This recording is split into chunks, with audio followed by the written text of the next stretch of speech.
The African sun set in a blaze of orange, painting the sky with fire as the day surrendered to night. The air was thick with the scent of dust and distant storms, and the world seemed to hold its breath, waiting for what would come next.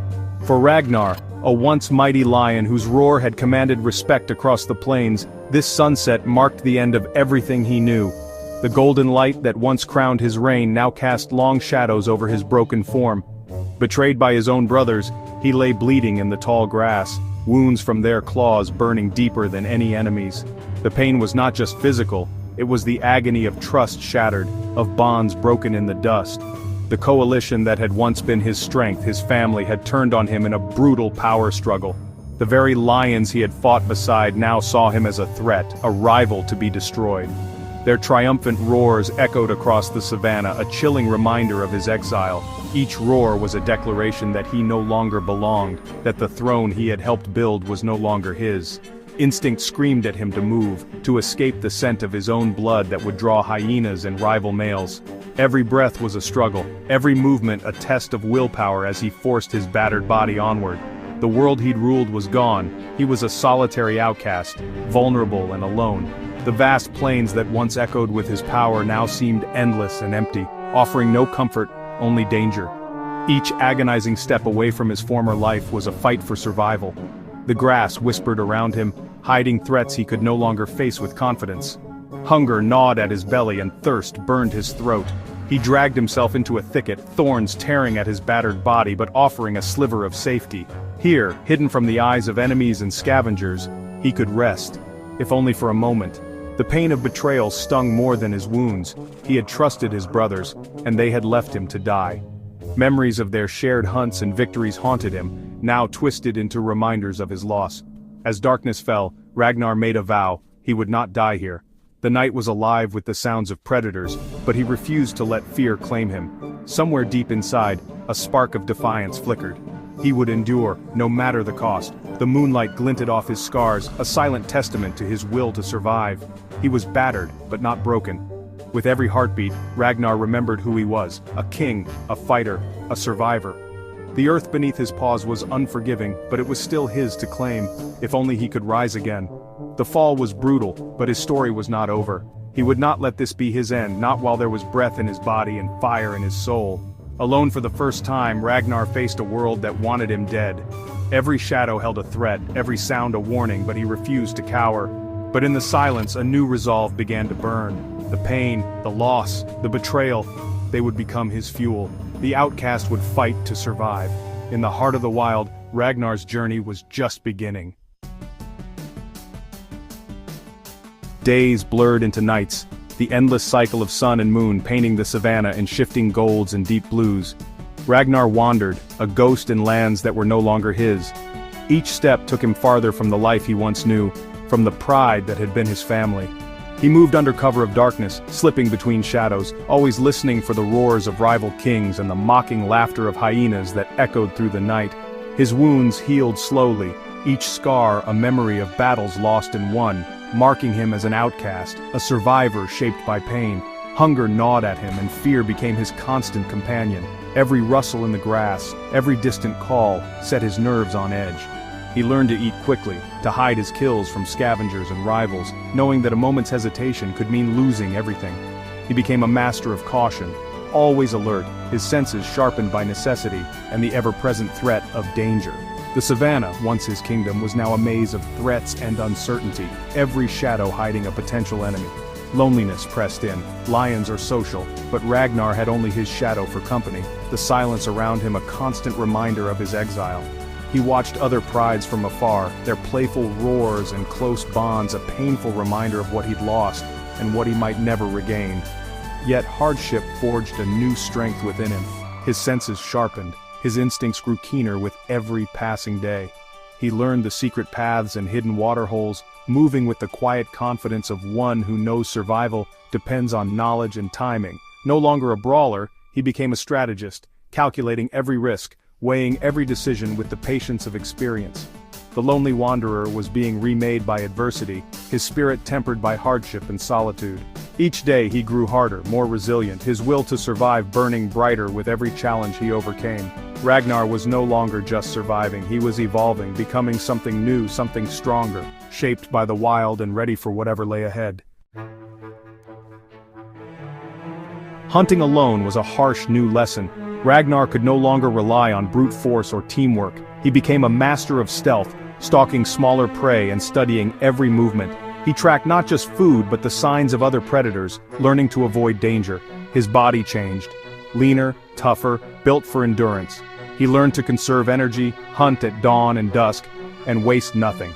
Every decision was calculated, every move efficient. Solitude forced him to become self-reliant and cunning. The outcast was now a formidable hunter, shaped by the very isolation meant to destroy him. The dry season shrank the world to a few precious waterholes. Parched earth stretched for miles, and every living creature was drawn to the last remaining pools. Here, life and death played out in the open, under the relentless sun. At one such oasis, Ragnar found himself facing two young males, their bodies tense as they guarded the muddy pool. The water was low, but its value was immeasurable, worth fighting for, even dying for. In the past, Ragnar would have charged in without hesitation, letting his strength speak for him. But exile had changed him. It had taught him the power of patience, the wisdom of waiting for the perfect moment. He crouched low in the tall grass, eyes fixed on his rivals. He watched every movement, every flick of their tails, waiting for their guard to drop, knowing that timing would be everything. When one lion dozed in the heat and the other turned away, distracted by a distant sound, Ragnar struck. He moved with a speed and silence that belied his size, swift, silent and precise. He pinned the sleeping lion with a powerful paw, his dominance clear and unquestionable. The struggle was brief, the outcome inevitable. The second brother, startled by Ragnar's ferocity, hesitated for a heartbeat. Then, seeing the scars and fury in Ragnar's eyes, he turned and fled, unwilling to risk his life for a lost cause. Victory, Ragnar realized, came not from brute force alone, but from strategy, patience, and perfect timing. He had outwitted his rivals, proving that wisdom could be as powerful as strength. Ragnar drank deeply, savoring the cool water. Each drop tasted sweeter for the battle he had won, a reward earned through cunning and courage. He had proven himself not just a survivor but a tactician, a lion who could outthink as well as outfight his enemies. The savannah now had a new kind of king, one who fought with his mind as much as his claws, and whose scars told stories of battles survived and lessons learned. Every scar was a lesson, every victory a step toward reclaiming his rightful place in the wild. Ragnar walked on, his resolve hardened, his legend growing with every step. As the sun set over the savannah, Ragnar's legend was just beginning to grow, whispered on the wind and carried by the dust, an exiled king, now a master of survival and strategy. Ragnar's body was a map of survival, each scar a testament to battles endured. The gash above his eye, the gouge on his shoulder, the claw marks across his back, each told a story. These marks were not weakness, but proof of resilience. Other lions saw not a victim but a warrior who had faced death and survived. His scars intimidated rivals more than any roar. Endurance became his identity. He could travel for days, withstand pain, and never give up. Physical toughness was matched by mental fortitude. He had learned to live with pain, to push through exhaustion and to survive alone. Ragnar was no longer defined by his past glory, but by his relentless will to live. He was Ragnar the survivor, the scarred, still fighting, still breathing. In the savannah, that was all that mattered. Months later, Ragnar found himself at the edge of a fragile territory. The resident king was old, his pride vulnerable, the lionesses restless. Ragnar became a ghost, watching from the shadows, learning every rhythm of the pride. He saw the lionesses hunt, the cubs play, and the old king struggle. Hyenas encroached, sensing weakness. The pride was ripe for takeover, but Ragnar waited. He did not want chaos or bloodshed. He felt a strange protectiveness for the cubs and lionesses. For weeks he remained unseen, studying their lives.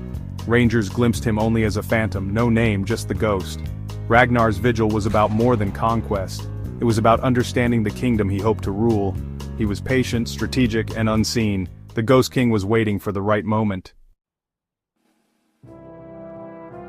The old king's reign ended with a whimper, not a roar.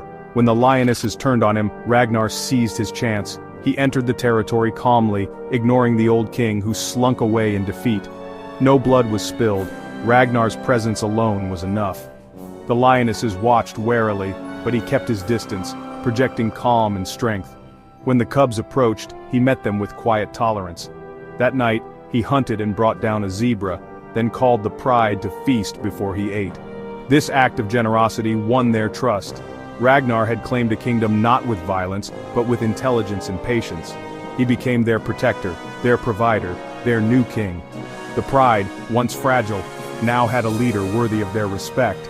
The cycle of the savannah turned and Ragnar stood at its center. The kingdom was his. Ragnar's rule was unique. He reigned alone, without a coalition. He patrolled relentlessly, his roars warning rivals that this land was fiercely defended. His leadership was firm, but fair. He protected the cubs, and helped the pride thrive. Under his watch the pride grew stronger, healthier, and more stable. Rangers and guides marveled at the solo king who held a vast territory single-handedly. He became a legend, the Ghost King, a symbol of resilience and strategy. Ragnar proved that true strength was not in numbers but in will and intelligence. He was a coalition of one strategist, warrior, and guardian. His solitude, once a weakness, became his greatest strength. He answered to no one, relying only on himself. Ragnar had earned his crown through fire and endurance. His reign was a testament to the power of a single lion's spirit. Years passed and Ragnar's legacy grew. He fathered many cubs, his bloodline spreading across the savannah. His sons left to claim their own territories, carrying his resilience and strength. The Ghost King's story became legend, told by rangers and guides to all who visited. He was more than a lion. He was a symbol of hope and endurance. Even after his reign ended, his influence lingered in the land and in his descendants. He had turned a fragile pride into a thriving dynasty. His scars, his cunning, and his will to survive shaped the region for generations. From outcast to king, Ragnar's journey was a timeless tale of survival and spirit. The savannah would remember the Ghost King forever. But Ragnar was different. He ruled with his mind, not his muscles. While others relied on brute force, Ragnar's greatest asset was his intelligence. While others fought with brute force, Ragnar watched, learned, and planned. He was a silent observer, always analyzing, always thinking. He studied his rivals from the shadows, learning their habits and weaknesses. Every movement, every pattern, every mistake, they became pieces in his mental puzzle. His patience was legendary. He waited for the perfect moment to act. Days, sometimes weeks, would pass as he bided his time, never rushing, always calculating. Ragnar's average size and unremarkable mane made him easy to underestimate. He blended in, never drawing attention to himself, never appearing as a threat. He used this to his advantage, letting others grow arrogant and careless.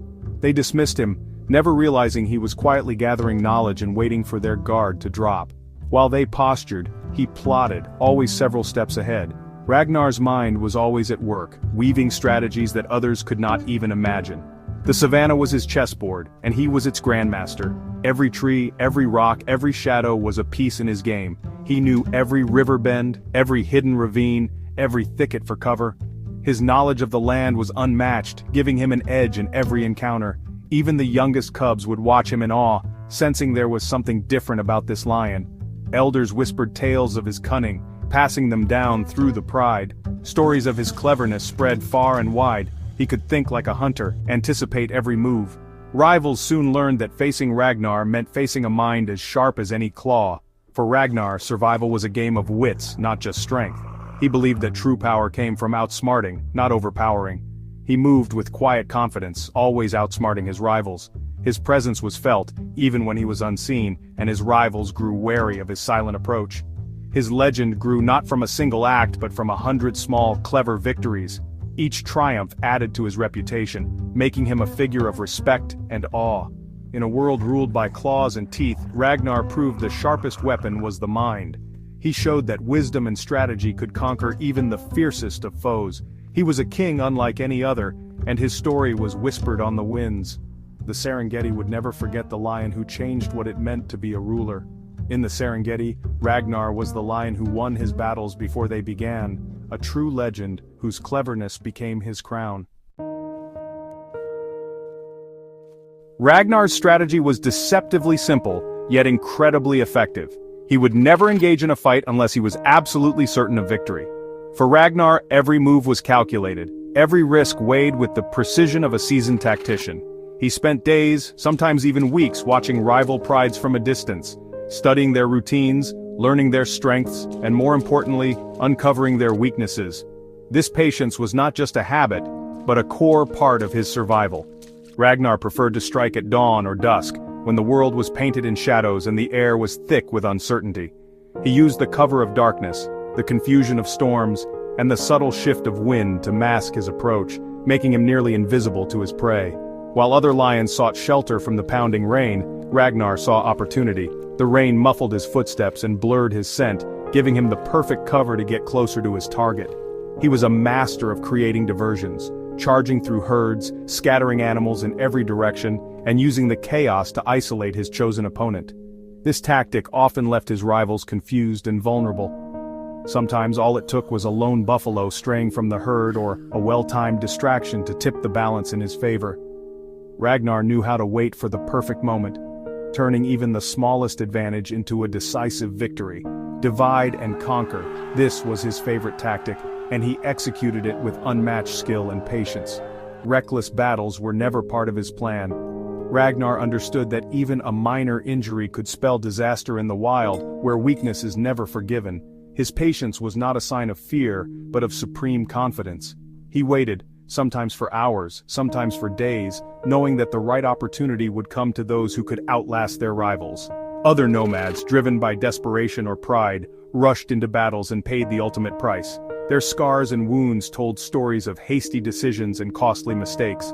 Ragnar, on the other hand, always played the long game. He was a thinker, a planner, always several steps ahead of his enemies. To his rivals he appeared to be just a lone lion. But in truth they faced an army of one, armed with intelligence, patience, and an unbreakable will.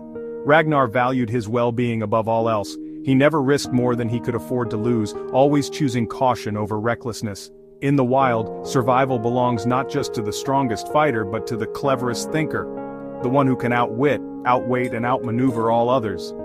Through his calculated approach and unwavering patience, Ragnar set himself apart as a true master of the hunt, a legend among lions. Ragnar's genius shone brightest in his use of the land. He was not just a powerful lion, he was a master tactician, always thinking several steps ahead of both prey and rival. Every movement was calculated, every decision shaped by a deep understanding of his environment. He mastered the wind, always approaching from downwind, invisible until it was too late. His golden coat melted into the grass, and his presence was felt only in the final, heart-stopping moments before he struck. He lured rivals into rocky gullies or dense thickets, turning their size into a disadvantage. In these tangled places, his agility and cunning gave him the upper hand, while others stumbled and faltered. Waterholes became his ambush sites. He struck when enemies were most vulnerable. He waited for hours, patient and silent, knowing that thirst would draw his targets in. Even in hunting, he orchestrated the pride, using terrain to trap prey. He positioned his pride with precision, turning the landscape into a living net that closed around the unsuspecting. He taught lionesses to wait, conserve energy, and strike with precision. Under his guidance, every hunt became a lesson in patience and timing, not just brute force. Every hunt was a lesson in strategy, not chaos. The pride moved as one, each member knowing their role, each step part of Ragnar's larger plan. His knowledge of the land was unmatched. He knew every safe path and hidden vantage point. He could vanish in an instant, only to reappear where least expected. For rivals, the savannah itself became an enemy. The very ground seemed to shift beneath their paws as if the land itself favored Ragnar. The grass, the shadows, the wind, all worked for Ragnar. He became a ghost in his own kingdom, feared and respected by all who crossed his path. He was not just a lion on the savannah, he was part of it. Every tree, every rock, every whisper of wind seemed to move with him. The land fought alongside him, making him unbeatable on his home turf. Here, Ragnar was more than a king, he was a force of nature. Ragnar's mastery of the unseen made him a legend among lions, his name whispered with awe and respect across the savannah. Ragnar's power extended beyond the physical. He was a master of psychological warfare. He marked his territory to create the illusion of a powerful coalition, even when alone. He used vocal tricks, roaring from different places to sound like many lions. Rivals, fooled by his deception, often avoided challenging him. With lionesses he was patient and non-threatening, earning their trust before making a move. By the time he challenged the pride's males, the females were already on his side. His quiet approach made takeovers easier and less violent. He understood that true power came from respect and cleverness, not just fear. Ragnar played chess while others played checkers. His mind was his greatest weapon, conquering hearts and territory alike. Ragnar's brilliance was forged in failure. As a young nomad, he once challenged a stronger male and was brutally defeated. The scars he earned taught him a vital lesson: never fight on an opponent's terms. During his recovery, he realized his mind was his true strength. He vowed never to enter a fight without a plan. He developed a style based on agility, evasion, and wearing down his foes. He targeted weak points, turning battles into tests of endurance. His scars became reminders of lessons learned, not just wounds. Every mistake shaped him into a smarter, more resilient lion. Ragnar's ability to adapt and learn from defeat set him apart. It was this resilience that transformed him into a legendary strategist. Ragnar's takeover of the Miremba Pride was a masterpiece of stealth. He spent weeks on the outskirts, letting the lionesses grow used to him. When the two aging brothers split up to hunt, Ragnar struck swiftly at the weaker one. He vanished before the other could react, leaving confusion in his wake. The remaining brother, isolated and anxious, was easy prey. Ragnar's quiet presence unnerved him, and the final confrontation was more surrender than fight. The lionesses, already familiar with Ragnar, accepted him without resistance. Rival nomads didn't even realize the pride had changed hands. Ragnar won his crown not with a roar, but with a whisper. His reign began in peace, a testament to his planning. He proved that true power lies in strategy, not spectacle. Ragnar became king by outthinking, not outfighting his rivals. Years later, Ragnar faced his greatest challenge, a coalition of 3 young, powerful brothers. Old and outnumbered, he knew he couldn't win a direct fight. But his mind was as sharp as ever. He chose a narrow river bend for his last stand, where numbers mattered less. He lured the brothers in, giving his family time to escape. As the lionesses and cubs fled, Ragnar faced his pursuers alone. He used the muddy bank to his advantage, tripping one brother and wounding another. But he was overwhelmed by the remaining 2. They left him broken by the water's edge. The brothers claimed the territory, but Ragnar had saved his family. His final act was one of sacrifice, not victory. He bought his cubs a future, proving that even in defeat, strategy could triumph. Ragnar's last stand was not for power, but for love. In the end, he won what mattered most. Gravely wounded, Ragnar slipped into the river, unseen by his enemies. The current carried him away and he dragged himself onto a hidden sandbank. Alone and fading, he watched the sun set on his reign. Legend says he made one final journey to an ancient acacia tree on a hill. There he gazed over the plains he once ruled. As dawn broke, his heart finally stopped beneath the tree's shade. No one ever found his body. His end became a mystery. Some say the river claimed him, others that he vanished into the horizon. The story of his peaceful farewell endures. Ragnar's disappearance added to his legend, a king who lived and died by stealth and strategy. He became a timeless spirit of the savannah, a symbol of intelligence over brute force. Ragnar was gone, but his legacy lived on in his cubs. They inherited his intelligence, but also the weight of his legend. His sons tried to emulate his tactics, using strategy over strength. Sometimes they succeeded, sometimes they failed, learning that cleverness is hard won. His daughters became the heart of a new pride, known for their resourcefulness. They hunted with coordination and chose mates for brains as well as brawn. They sought to rebuild the world Ragnar had created.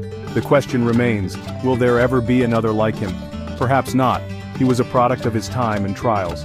But his story endures, a reminder that strength comes in many forms. Ragnar's true legacy is the idea that thinking is the greatest power of all. His legend roams the plains, inspiring lions and listeners alike. Ragnar, the clever king, will never be forgotten.